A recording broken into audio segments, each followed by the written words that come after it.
뇌과학자이면서 트라우마 연구가인 브루스 페리 박사와 미국 최고의 앵커 우먼인 오프라 윈프리가 공저로 낸 당신에게 무슨 일이 있었나요? 라는 책이 있습니다. 이 책은 사람이 어린 시절서부터 또 어린 시절뿐만 아니라 인생을 살아가는 과정 속에서 많은 트라우마가 생긴다는 거예요. 근데 그 트라우마가 우리 인생에 어떤 영향을 미치는가? 또 이 트라우마를 우리 인생에서 어떻게 해결할 수 있는가? 어떻게 트라우마로부터 우리가 벗어날 수 있는가에 대해서 이 두 사람이 서로 이렇게 함께 대화식으로 풀어가는 그런 책입니다. 굉장히 유익한 책인데 꼭 한번 읽어보셨으면 좋겠습니다. 이 책에 이런 내용이 나와요. 뭉쳐있는 종이에다가 잉크를 뿌려놓으면 종이 전체에 이것이 번져간다는 겁니다. 이것은 어린 시절의 상처가 인생 전반에 영향을 미치는 것과 같은 거죠. 문제는 많은 사람들이 내게 그런 일들이 있었던 것조차 모르고 살아가는 경우가 많다는 겁니다. 그러니까 우리에게 내가 원치 않은 어떤 행동들이 나오는데 그 행동의 원인이 사실은 우리가 살아오면서 우리 안에 나도 모르게 생겨있는 수많은 트라우마들이 나를 그렇게 만든 것인데 내가 과거에 그런 일들이 있었던 것조차도 기억을 못해요. 왜냐하면 이것은 우리가 의학적으로는 뇌간이라고 하는 것이고 심리학적으로는 무의식이라고 이야기하는 그곳에 그런 많은 상처들, 그런 트라우마들이 그곳에 쌓여 있기 때문에 그렇습니다. 나는 그것을 의식적으로는 기억을 못하지만 내 안에는 그것이 다 잠재되어져 있다는 것이죠. 그래서 내면의 상처와 트라우마를 가지고 있는 이들이 상담자를 만나서 상담을 하기 위해서 찾아오면 상담자는 반드시 먼저 그에게 이런 질문을 해야 된다는 거예요. 당신에게 무슨 일이 있었습니까? 당신에게 무슨 일이 있었습니까? 우리는 보통 나 자신에게 질문을 하거나 또 남에게 질문을 할 때에 넌 대체 뭐가 문제인데? 넌 대체 뭐가 잘못된 건데? 라고 묻거나 때로는 그것을 질책하는 경우들이 많이 있어요. 나는 왜 이렇게밖에 못 사는 거지? 나는 왜 자꾸 내가 원치 않는 이런 삶을 살아가고 있는 거지? 대체 나에게 뭐가 문제인 거야? 라고 우리 스스로를 자책할 때도 많이 있고 또 다른 사람에 대해서 저 사람 대체 뭐가 문제인 거야? 라고 우리가 그 사람에 대해서 오해를 하기도 하고 의심을 하기도 한단 말이죠. 근데 이건 잘못된 질문이라는 겁니다. 뭐가 문제인 것이냐가 아니라 대체 당신에게 무슨 일이 있었습니까? 라고 물어봐야 된다는 거죠. 근데 가장 의외인 것은 이와 같은 트라우마가 가장 많이 발생되는 진원지가 어디냐? 바로 그 진원지가 가정이라는 겁니다. 우리는 보통 누구에게 상처를 받는다, 또 우리 안에 어떤 트라우마가 생겼다라고 할 때 우리는 나와 별로 관계없는 사람, 상관없는 사람에게서 우리는 그런 상처를 받는다고 생각하는데 사실은 그렇지 않습니다. 나와 별로 관계가 없는 사람한테는 상처받을 일이 별로 없어요. 주로 상처받는 사람은 어떤 사람이냐? 내 기대치가 높은 관계일수록 그에게 받는 상처가 큰 겁니다. 우리가 가장 기대치가 높은 곳이 어디입니까? 우리가 세상을 살아가는데 참 힘들잖아요. 힘든 세상 살아가면서 어디 가서 위로받고 어디 가서 격려를 얻겠습니까? 그래도 내가 의지할 수 있는 곳, 내가 기댈 수 있는 곳, 내가 위로받을 수 있는 곳은 가정이죠. 가족입니다. 부모에게 위로받고 싶고 형제에게 위로받고 싶고 부부간에도 서로 위로받고 싶고 그런데 내가 기대했던 것만큼 그들로부터 위로받고 격려를 얻는 것이 아니라 오히려 그들에게 상처를 받았을 때는 남에게 받는 상처보다 그 상처가 훨씬 더 크고 그리고 그 후유증이 훨씬 더 오래 간다는 거죠. 성경에 나오는 야곱의 가정을 생각을 해볼까요? 야곱에게는 4명의 아내가 있었습니다. 그리고 그들을 통해서 12명의 아들을 얻고 1명의 딸을 얻었죠. 첫째 부인인 레아는 장인어른 라반에게 속아서 얻은 아내였습니다. 그러다 보니까 처음부터요 애정이 없었어요. 사랑이 없었습니다. 근데 살면서 정이라는 것이 생길 만도 한데 야곱은 레아를 끝까지 사랑하지 않았습니다. 그래서 항상 레아는 남편의 그 사랑에 목말라 하는 여인이었죠. 그 얼마나 상처가 컸겠습니까? 그리고 두 번째 라헬은 레아의 여동생이면서 둘째 부인이죠. 근데 야곱은 처음부터 끝까지 이 라헬 한 여인만을 사랑했습니다. 근데 하나님께서 정반대로 라헬의 태문을 닫아가지고 아이를 못 낳게 하신 거예요. 고대시대에 남편의 아이를 낳아주지 못하는 여자는 얼마나 서러움이 컸겠습니까? 게다가 사랑받지 못하는 아내들로부터 시기 질투의 대상이 되었습니다. 라헬도 알게 모르게 많은 상처를 가지고 살아갑니다.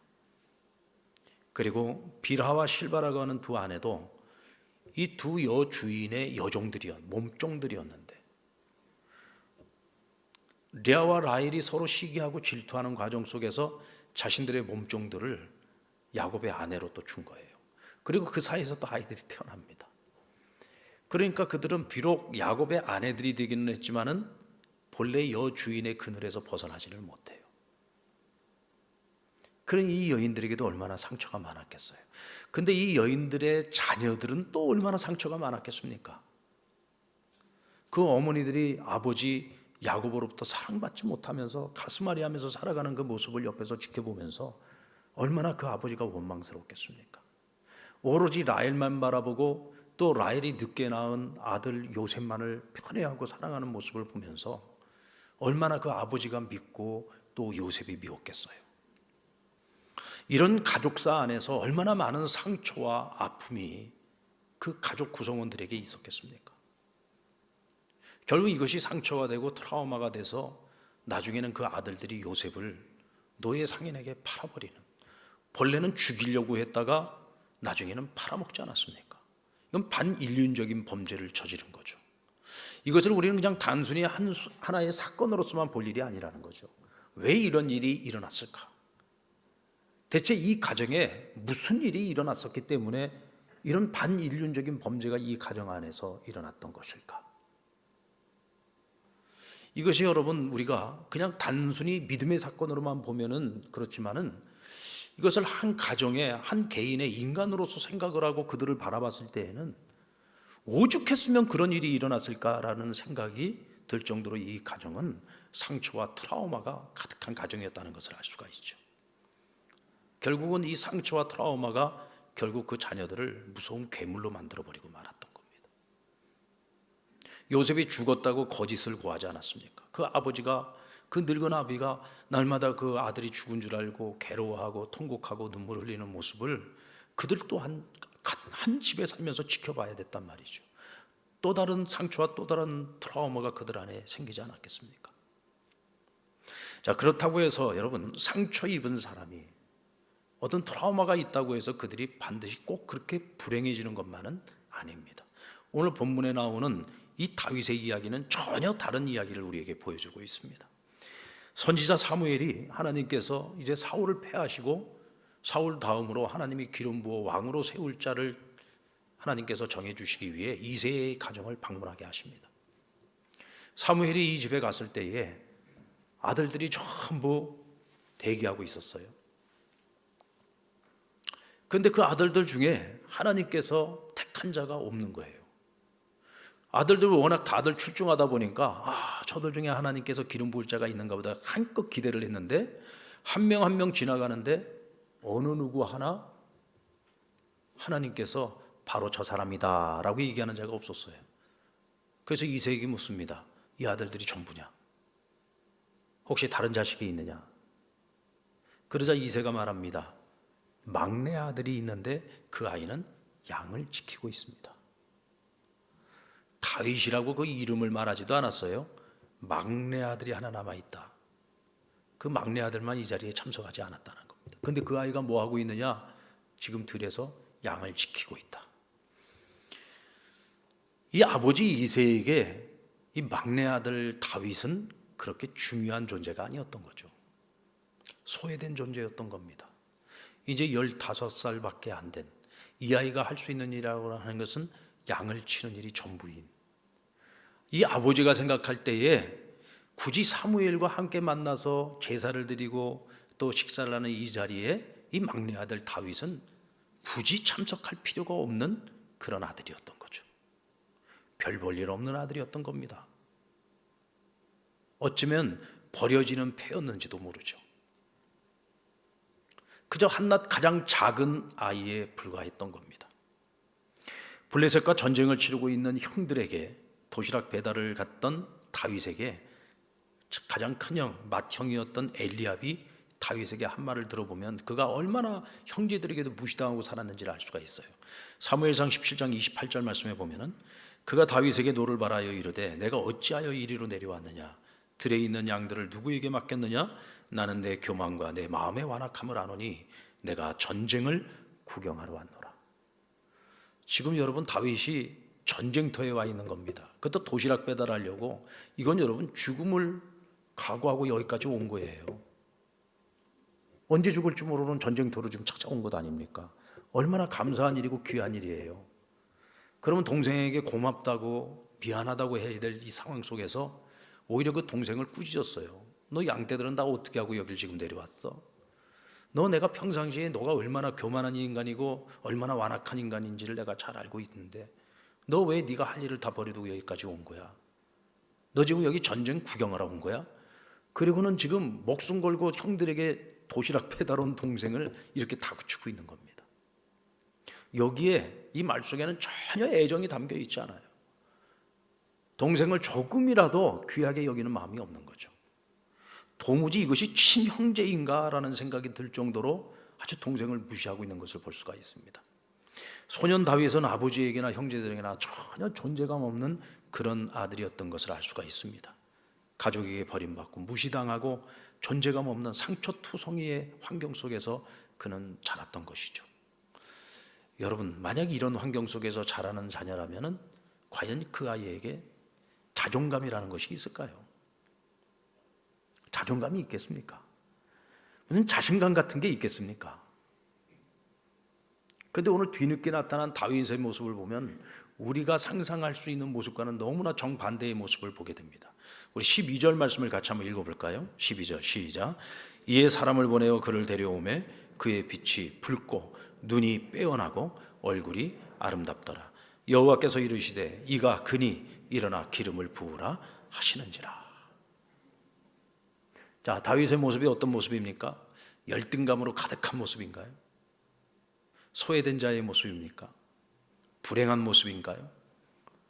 아무런 자신감도 없이 사람의 눈도 똑바로 쳐다보지도 못하고 그렇게 그늘진 얼굴을 하고 있었습니까? 아니잖아요. 빼어난 눈을 가지고 있다고 했습니다. 여기서 말하는 눈이 빼어나다는 말은 눈에 총기가 넘치고 자신감이 넘쳤다는 거예요. 어떻게 이런 환경 속에서 자라난 다윗이 이렇게 자신감 넘치는 모습을, 그리고 눈에는 총기가 있어서 아주 용맹함마저도 보여졌다는 거죠. 그리고 그의 이 낯빛은 붉다고 했습니다. 왜 붉었을까요? 늘 들녘에서 양들을 돌보고 있었으니까. 늘 성실하게 신실하게 그늘만 찾아다니는 그런 목자가 아니라 양들과 함께 그 뜨거운 태양볕 아래에서도 얼굴 타는 줄도 모르고 그냥 열심히 성실하게 일하는 다윗이었기 때문에 몸은 붉어졌고 눈은 빼어나고 그리고 그 얼굴이 아름답다 그랬습니다. 저는 이 아름답다는 표현이 하나님의 눈으로 볼 때 이 다윗의 모습이 너무나 아름다운 모습이었다, 저는 그렇게 읽었습니다. 하나님이 보실 때 그가 너무 아름다운 얼굴을 가지고 있었다. 그만큼 하나님께서 다윗을 사랑하셨다는 뜻이죠. 우리가 흔히 생각할 수 있는 이렇게 좋지 않은 환경 속에서 무시당하며 소외된 삶을 살아왔던 다윗이 어떻게 이렇게 빼어난 모습을 할 수 있었을까? 대체 그 이유가 무엇이었을까? 많은 상처와 트라우마를 겪을 수밖에 없는 환경 속에서도 다윗이 이렇게 특별한 사람으로 성장할 수 있었던 것은 하나님께서 친히 다윗의 양육자가 되어주셨기 때문입니다. 하나님이 친히 그를 돌봐주시고 하나님께서 친히 그를 양육해 주셨기 때문이라는 거예요. 다윗은 시편 27편 10절 말씀에서 이런 고백을 합니다. 내 부모는 나를 버렸으나 여호와께서 나를 영접하여 주셨다. 부모는 나를 버렸다는 거예요. 아니 마치 버려진 아이 취급을 당하면서 그렇게 그 가정에서 소외당하고 정말 존재감 없이 살았다는 얘기죠. 그러나 하나님께서 나를 영접해 주셨다. 하나님 나의 친아버지가 되어주시고 하나님 아버지께서 늘 나와 함께 해주시면서 나를 돌봐주시고 나를 지켜주시고 심지어는 사자와 곰의 발톱 아래에서도 나를 구원해 주셨다. 그 나중에 블레셋과의 전쟁에서 이스라엘의 군대 하나님의 군대인데 이 군대가 골리앗이라는 블레셋의 그 거인 장수 하나를 갖다가 감당을 못 해가지고 다들 숨죽이고 숨어 있는데, 이 어린 소년이 만군의 여호와의 이름을 가지고 내가 저 원수를 때려 죽이겠다고 나섰지 않았습니까? 엄청난 자신감이죠. 대체 이런 자신감이 어디에서 나왔겠습니까? 어린 시절서부터 하나님이 나를 양육해 주시고 나와 함께 하시면 내가 양을 칠 때에 때로는 사자가 나타나고 곰이 나타나서 그와 같이 내가 돌보는 양떼들을 잡아갈 때 나는 그거를 한순간도 내가 포기하지 않고 놓치지 않고 쫓아가서 그 곰과 사자와 싸울 때에도 하나님께서 그들의 발톱에서 나를 구원해 주셨다. 그것처럼 내가 지금 저 골리앗을 쓰러뜨리기 위해서 나아갈 때 하나님 나와 함께 하심에 하나님께서 저 골리앗으로부터 나를 지켜주실 것이다. 하나님께서 저를 내 손에 붙여주실 것이다. 이 영적인 자신감을 가지고 나아가는 거죠. 왜요? 하나님이 나의 양육자시니까, 하나님 나와 함께 하시니까, 하나님께서 나와 함께 하시면은 무엇이든지 해낼 수 있다라고 하는 분명한 자신감을 가지고 있었기 때문이죠. 할렐루야. 그런 의미에서 보면 여러분, 오늘 저와 여러분도 다 그리스도 예수 안에서 하나님의 자녀들 아닙니까? 우리 하나님의 자녀로 택함 받은 자들이요, 우리가 하나님을 나의 아버지로 내가 인정하고 고백하고 그 하나님 아버지를 바라보며 살아가는 그 순간부터 하나님은 우리의 양육자신 거예요. 늘 우리와 함께 하시는 겁니다. 그런 의미에서 우리는 어떤 환경을 탓해서도 안 되고요, 그 어떤 사람을 탓해서도 안 됩니다. 뭐 부모 탓을 하고 형제 탓을 하고 뭐 친구 탓을 하고 남 탓할 필요가 없어요. 뭐 내가 좀 더 환경이 좋은 환경 속에서 내가 자랐다면, 내가 좀 더 좋은 부모를 만나고 좀 더 좋은 형제들을 만났었더라면, 내가 좀 더 좋은 친구, 내가 좀 더 나은 환경 속에서 내가 컸더라면, 여러분 그건 다 과거 일입니다.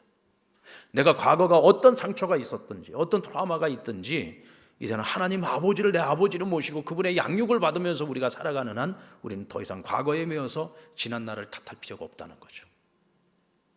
더 이상 우리가 우울한 눈빛으로, 그늘진 눈빛으로, 열등감이 가득한 눈빛으로 살아가서는 안 된다. 우리는 어떤 눈빛으로 살아야 됩니까? 빛나는 눈빛을 가지고 살아야죠. 사랑받는 자의 눈빛을 가지고, 자신만만한 눈빛을 가지고, 희망에 가득 찬 눈빛을 가지고 살아가야 되지 않겠습니까? 우린 그렇게 살아갈 수 있는 존재입니다. 이것이 그리스도 안에서 살아가는 하나님의 자녀된 우리의 정체성인 거죠. 다윗이 가지고 있는 이 정체성 우리가 가지고 살아가야 된다. 다윗이 우리하고 더 나을 것이 없어요. 사실은 우리가 더 나은 환경 속에 있지 않습니까? 우리가 하나님 앞에 더 감사할 일이 많은 거예요. 자, 그렇다면 대체 다윗은 누구의 영향으로 하나님과 함께 살아가는 이 길을 배웠을까? 오늘 그 아버지 이새나 그 형제들을 봐가지고는 그들이 그렇게 대단한 신앙을 가지고 살았던 사람들이 아닌 것을 알 수가 있어요. 그럼 대체 다윗은 누구로부터 이런 신앙의 삶을 배웠던 걸까?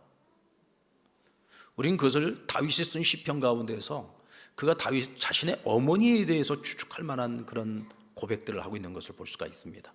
시편 86편 16절 말씀을 보면, 내게로 돌이키사 내게 은혜를 베푸소서, 주의 종에게 힘을 주시고 주의 여종의 아들을 구원하소서. 주의 여종의 아들을 구원하소서. 여기서 말하는 여종의 아들은 다윗 자신을 얘기하는 겁니다. 그러니까 그 여종이라고 하는 것은 어머니를 말하는데 그 어머니를 주의 여종이라고 부르고 있어요. 또 시편 116편 16절에도 여호와여 나는 진실로 주의 종이요 주의 여종의 아들 곧 주의 종이라, 주께서 나의 결박을 푸셨나이다. 하나님, 저는 부족합니다. 저의 믿음도 연약합니다. 그러나 하나님, 저를 이 위기 가운데에서, 이 어려운 상황 속에 저를 구원해 주시길 원합니다. 저를 도와주시길 원합니다. 나로서는 부족하지만 주의 여종, 내 어머니의 그 신앙, 내 어머니의 그 믿음, 내 어머니의 그 헌신되었던 그 삶, 그것을 아시는 하나님, 그의 아들인 저를 불쌍히 여겨주십시오. 그의 아들인 저에게 도움을 주십시오라고 간구하고 있는 겁니다. 다윗의 눈에 비춰졌던 그의 어머니는요, 사실상 성경에 보면은 다윗의 어머니가 누군지, 이새의 아내가 누구인지 그 이름 한마디 거명되지 않습니다. 그가 어떤 삶을 살았었는지에 대해서 전혀 나와 있지 않아요. 단지 다윗의 이 고백을 통해서만 그의 어머니가 어떤 사람이었는지를 우리가 추측해 볼 수가 있는 거죠. 그런데 다윗은 단호하게 말합니다. 내 어머니는 주의 여종이었다. 주의 여종이었다. 하나님의 여종이었다. 그만큼 하나님을 사랑하고 하나님을 경외하는 여인이었다는 것이죠. 다윗은 바로 그 어머니로부터 영향을 받았던 겁니다. 근데 성경에 보면은 아버지에게 사랑을 많이 못 받았던 자식들이 보면은 어머니의 사랑을 많이 받아요. 에서가 아버지 이삭의 그 사랑을 독차지할 때 야곱은 어머니의 장막에서 많은 시간을 보내지 않았습니까? 다윗도 그 어머니의 영향을 받았던 것이죠. 여러분, 우리 인생에 수많은 만남들이 있는데 그 만남들 속에서 가장 중요한 만남이 있다면 그것은 참 믿음을 가진 한 사람을 만나는 겁니다. 기도하는 어머니를 만난 자녀들은 정말 복된 인생을 살아갈 수 있습니다. 늘 하나님 말씀을 묵상하고 주의 말씀대로 살려고 경건하고 거룩한 삶을 살아가는 그런 아버지를 둔 자녀들은 정말 복된 자녀들인 거죠.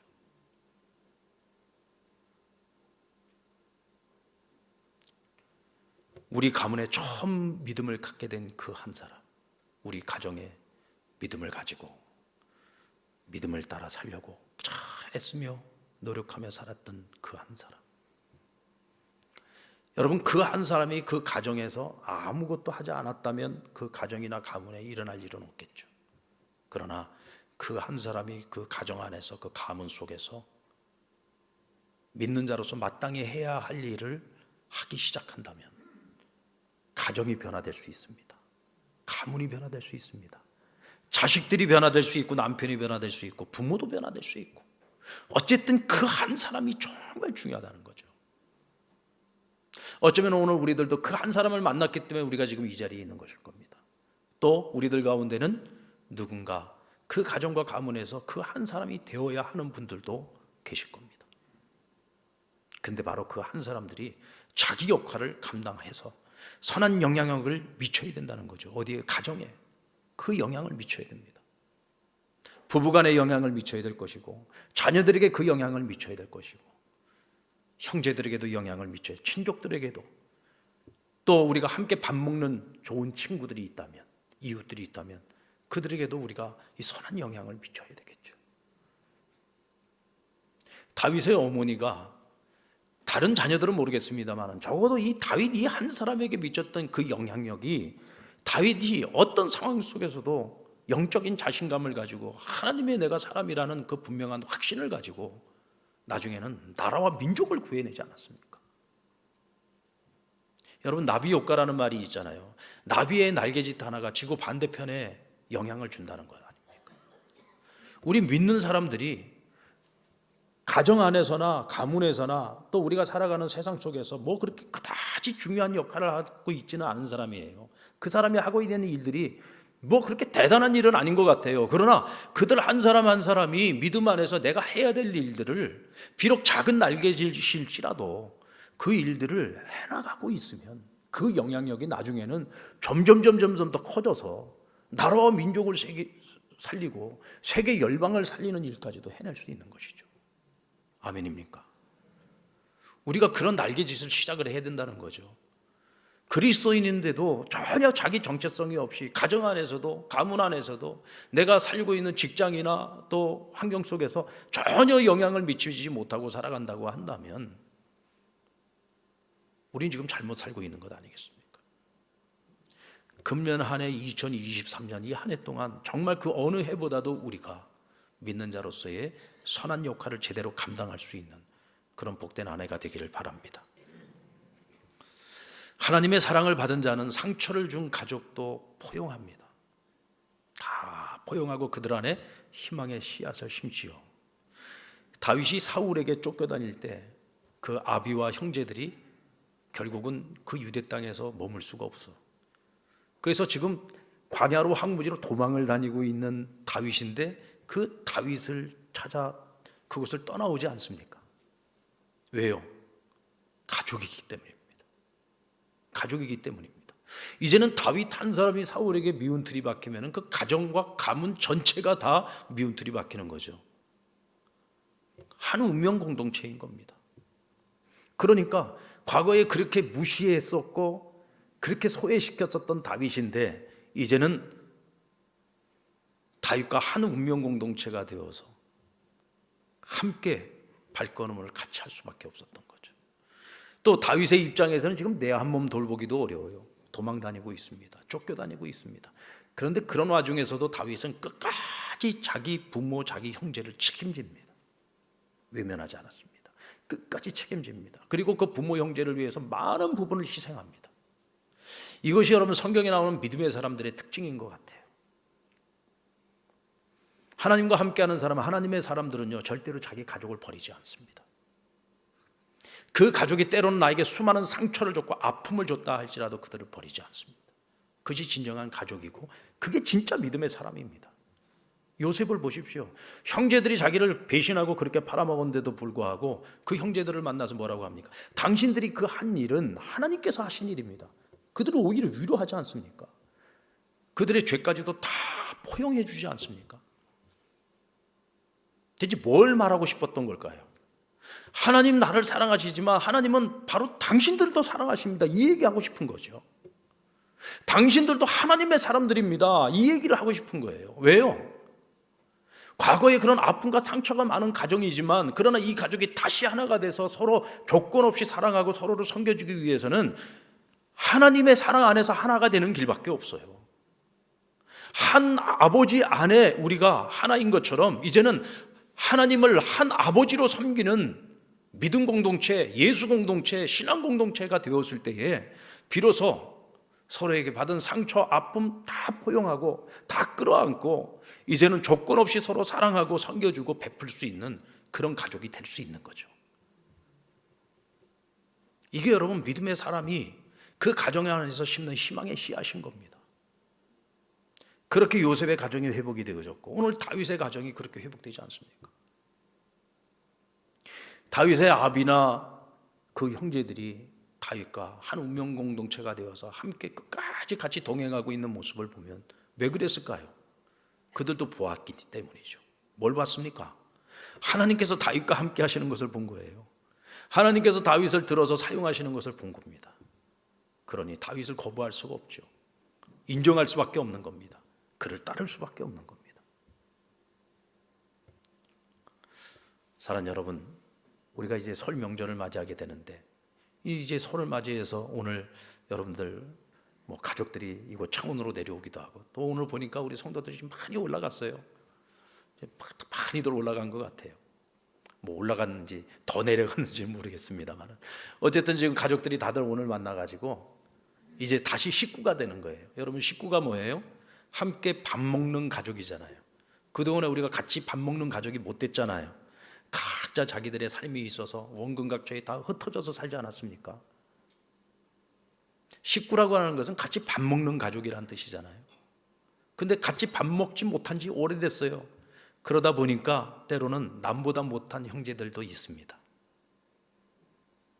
같이 밥을 먹지 않다 보니까 지금 현재 밥을 먹고 있는 가족, 그 가족 중심으로 살아가다 보니까 형제들이 어디에서 무엇을 어떻게 살아가고 있는지 전혀 관심 없이 그냥 그러고 살다가 명절이 되면 한 번 모이는 거죠. 그러니까 어떤 경우에는 남보다 못한 가족이 될 때가 많이 있습니다. 이런 명절 때에 우리가 함께 모이게 되면 다시 밥을 먹습니다. 식구가 되는 거죠. 다시 밥을 먹는 식구가 되는 겁니다. 그러면서 우리 어린 시절에 가족들이 그 참 가난하고 어려웠던 시절에도 같이 밥 먹었던 이야기들.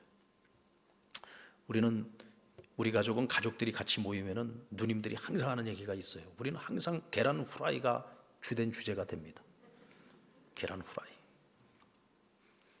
뭐 예전에 뭐 없던 시절에 계란 후라이가 참 이게 귀한, 그것도 귀한 음식인데 항상 계란 후라이를 하면은 누님들 셋의 아들 하나, 이 귀한 아들이라고 어머니가 맨날 아버지하고 저하고만 계란 후라이를 주고 자기네는 계란 후라이를 안 줬다는 거예요. 제 기억으로는 분명히 같이 먹었던 기억이 있는데 자기들 기억으로는 저만 먹었다고 아주 그냥 저를 막 몰아세웁니다. 뭐 그것도 다 추억인 거죠. 옛날 이야기, 같이 밥 먹었던, 같이 밥을 먹었기 때문에 그런 추억들도 그런 기억들도 남아있는 거잖아요. 근데 여러분 우리가 과거의 이야기만 하는 건 아니지 않습니까? 우리가 서로 떨어져서 먼 곳에서 같이 살아가는 동안에도 우리가 하나님을 만난 이야기들, 내 인생에 하나님 찾아오셔서 내 안에 일어났던 이야기들, 그런 수많은 이야기들을 같이 나누면서 우리 가족들이 전부 같은 믿음 안에 있다면은 그 자리가 정말 은혜 받는 자리가 되겠죠. 은혜 충만한 자리가 되지 않겠습니까? 믿지 않는 형제들이 있다고 한다면 그 자리를 통해서 하나님이 어떤 분이신지를 간접적이나마 듣고 알아가고 언젠가 때가 되면 복음을 영접하고 구원받는 역사도 그 안에서 일어나지 않겠습니까? 결국은 여러분, 우리가 진정한 가족이 되려면 예수 가족이 돼야 됩니다. 오늘 여러분들 주보를 보면은 오늘 제목이 뭐라고 돼 있어요? 우리는 가족입니다. 우리는 가족입니다. 오늘 상랑교회라고 하는 이 신앙 공동체 안에서 만난 우리 모두가 다 가족이요. 우리가 무슨 가족이에요? 예수 가족입니다. 예수 가족. 또 여러분들이 혈연으로 맺어진 가족이 있잖아요. 그러나 혈연으로 맺어진 그 가족이 혈연 관계에서만 멈추는 것이 아니고 같은 신앙 안에서, 여러분 우리도요, 어른이 되고 성장했을 때에는 같은 신앙을 가지고 같은 가치관을 가져야 대화를 해도 대화가 되고, 그래야 만나도 기쁘고 즐겁고 행복한 겁니다. 서로 영이 다르면은요, 아무리 피를 나눈 형제라고 할지라도 같이 만나도 대화가 안 됩니다. 이게 진정한 가족이 될 수가 없는 거예요. 진정한 가족이 되기 위해서는 우리가 한 믿음 안에서 하나가 되어지는 예수 가족이 되어졌을 때 진짜 행복한 가정이 될 수 있는 거죠. 금년 한 해 동안 여러분들 안에 지난날 어떤 상처가 있었던, 어떤 트라우마가 있었던, 하나님의 사랑 안에서 그 모든 것들이 다 치유되고 회복되기를 주님의 이름으로 축원합니다. 여러분들이 믿는 자로서 여러분 가정 안에서, 먼저 가정 안에서부터 선한 영향을 미치십시오. 마땅히 할 일을 회피하지 마시고 이제부터 하셔야 됩니다. 작은 날개짓일지라도 지금부터 시작하셔야 됩니다. 그것이 우리 가정을 살리고 우리 가족을 살리고 가문을 살리고 나라와 민족을 살리게 될 겁니다. 설 명절을 기점으로 하십시오. 오늘을 기점으로 해서 우리가 예수 가족으로 거듭날 수 있는 우리 상남의 모든 믿음의 가족들이 되시기를 주님의 이름으로 축원합니다.